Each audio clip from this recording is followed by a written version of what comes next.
उन्नत भारत अभियान के मूक्स पाठ्यक्रम सामुदायिक जुड़ाव एवं सामाजिक उत्तरदायित्व की प्रथम इकाई सामुदायिक जुड़ाव के प्रथम व्याख्यान सामुदायिक जुड़ाव की संकल्पना, नैतिकता और सामुदायिक जुड़ाव का वर्णक्रम में उपस्थित सभी शिक्षार्थियों का स्वागत है। व्याख्यान के द्वितीय भाग में समुदाय के प्रकार, सामुदायिक जुड़ाव के परिप्रेक्ष्य, प्रणाली परिप्रेक्ष्य विषय पर चर्चा की जाएगी। इससे पूर्व समुदाय का अर्थ, सामाजिक समूह, सामुदायिक जुड़ाव, अवधारणा एवं विशेषताएं विषय पर चर्चा की गई। अब ये जानना आवश्यक है कि समुदाय कितने प्रकार के होते हैं। समूह की विशेषताओं से ही बहुत सारी बातें आपके सम्मुख स्पष्ट हो गई होंगी। अब हम आगे यह स्पष्ट करते हैं कि समुदाय के प्रकार कौन कौन से होते हैं, कितने प्रकार के समुदाय होते हैं। यदि हम अपने आसपास नजर डालें तो हमें अंदाजा हो जाएगा कि समुदाय कितने प्रकार के होते हैं। हमें यह ध्यान में रखना होगा कि कोई भी समुदाय प्रकृति से जड़ और अपरिवर्तनशील नहीं होता, उसमें परिवर्तन होता रहता है। उसमें समय, स्थान और जरूरत के आधार पर परिवर्तन होते रहते हैं। समुदाय सक्रिय होते हैं, वे कुछ ना कुछ करते रहते हैं, वे विचार करते हैं, उनके भीतर ही पक्ष और विपक्ष होते हैं, वहां टकराव भी होते हैं। बहुत उतार चढ़ाव होने पर भी वे आसानी से टूटते नहीं हैं। समुदाय एक गतिशील इकाई होती है, इसलिए उसमें बदलाव होते रहते हैं।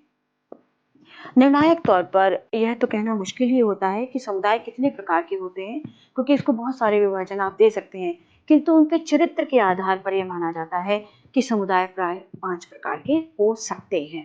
पहला, ग्रामीण और शहरी समुदाय। दूसरा, भौगोलिक समीपता या दायरे के आधार पर बना समुदाय। तीसरा, पहचान के आधार पर बना समुदाय।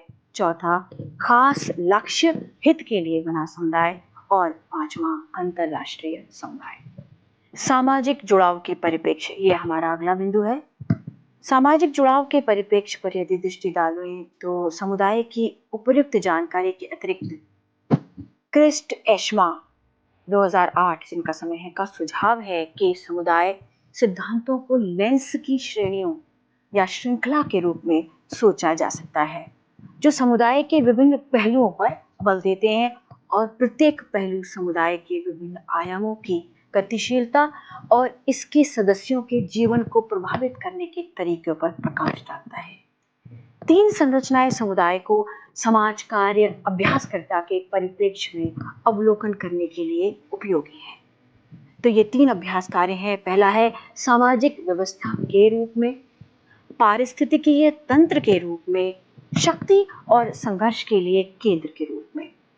इस उपर्युक्त प्रत्येक पर यदि चर्चा करें तो इसमें से सामाजिक व्यवस्था के रूप में समुदाय, इसको हम इस प्रकार समझ सकते हैं।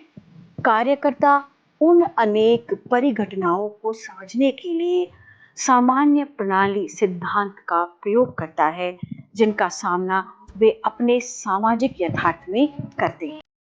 एक प्रणाली अथवा पद्धति को उन अनेक अंतः संपर्क करने वाली घटकों से बना हुआ समझा जाता है, जो एक व्यवस्थित और कार्यात्मक ढंग से एक दूसरे के साथ जुड़े होते हैं। इसके अतिरिक्त प्रणालियां बड़ी प्रणालियों में अंतर स्थापित होती हैं और इस प्रकार प्रणालियों के विभिन्न स्तरों के बीच संबंध को समझने के लिए एक संरचना प्रदान करती हैं। उदाहरण के लिए एक व्यक्ति को परिवार अथवा नातेदारी समूह के अंदर एक तत्व के रूप में देखा जाता है। नातेदारी समूह समुदाय में मौजूद रहता है। इस प्रकार प्रणाली का परिप्रेक्ष्य समुदाय की संरचनाओं और प्रक्रियाओं को समझने के लिए एक उपयोगी ढांचा प्रदान करता है, जो संरचनात्मक तत्वों को एक साथ जोड़ता है। माना जाता है कि समुदाय उन उप प्रणालियों से बना है जो विशिष्ट कार्य करते हैं और ये कार्य पूरे समुदाय की आवश्यकताओं को पूरा करते हैं। इन उप प्रणालियों के कार्यों को उन तरीकों से समन्वित और एकीकृत रूप में देखा जाता है जो पूरे समुदाय को लाभ पहुंचाते हैं। 5 प्रमुख कार्यों को समुदाय के अंदर विभिन्न सामाजिक इकाइयों और प्रणालियों के साथ संबद्ध कहा जाता है। ये उत्पादन, वितरण, उपभोग जिसको हम खपत भी कहते हैं, सामाजिकरण, सामाजिक नियंत्रण, सामाजिक सहभागिता और परस्पर सहायता है।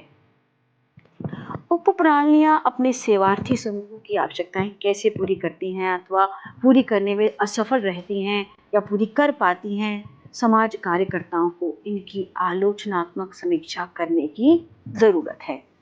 विभिन्न साधनों से समुदाय का आकलन किया जाता है, आकलन किया जा सकता है या किया जाता है। समुदाय की आवश्यकताओं की पहचान की जा सकती है और समुदाय की क्षमताओं का पता लगाया जा सकता है।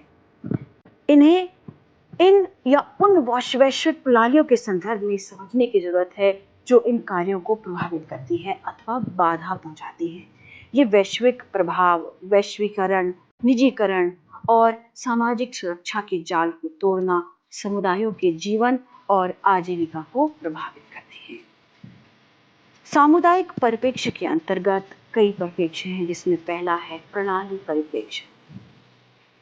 एक प्रणाली के दृष्टिकोण से एक समुदाय एक जीवित प्राणी के समान होता है, जिसमें विभिन्न भाग होते हैं जो विशिष्ट कार्यों, गतिविधियों या रुचियों का प्रतिनिधित्व करते हैं। यह परिप्रेक्ष्य प्रत्येक समुदाय की जरूरतों को पूरा करने के लिए विशिष्ट सीमाओं के भीतर काम करता है। उदाहरण के लिए स्कूल शिक्षा पर ध्यान केंद्रित करते हैं, परिवहन क्षेत्र लोगों और उत्पादों को स्थानांतरित करने पर ध्यान केंद्रित करता है, आर्थिक समस्याएं उद्यम और रोजगार पर ध्यान केंद्रित करती हैं, विश्वास संगठन लोगों की आध्यात्मिक और शारीरिक भलाई पर ध्यान केंद्रित करते हैं, और स्वास्थ्य देखभाल एजेंसियां रोगों और चोटों की रोकथाम और उपचार पर ध्यान केंद्रित करती हैं। समुदाय को अच्छी तरह से कार्य करने के लिए प्रत्येक भाग को जीव के संबंध में अपनी भूमिका को प्रभावी ढंग से समझना होगा। एक स्वस्थ समुदाय में अच्छी तरह से जुड़े हुए अन्योन्याश्रित क्षेत्र होते हैं जो समस्याओं को पहचानने और हल करने और इसकी भलाई को बढ़ाने के लिए जिम्मेदारी साझा करती हैं।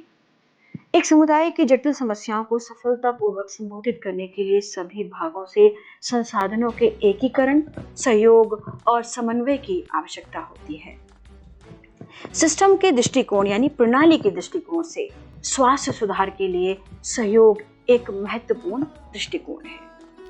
व्याख्यान के भाग 2 में आज हमने समुदाय के प्रकार, सामुदायिक जुड़ाव के परिप्रेक्ष्य विषय पर विचार किया।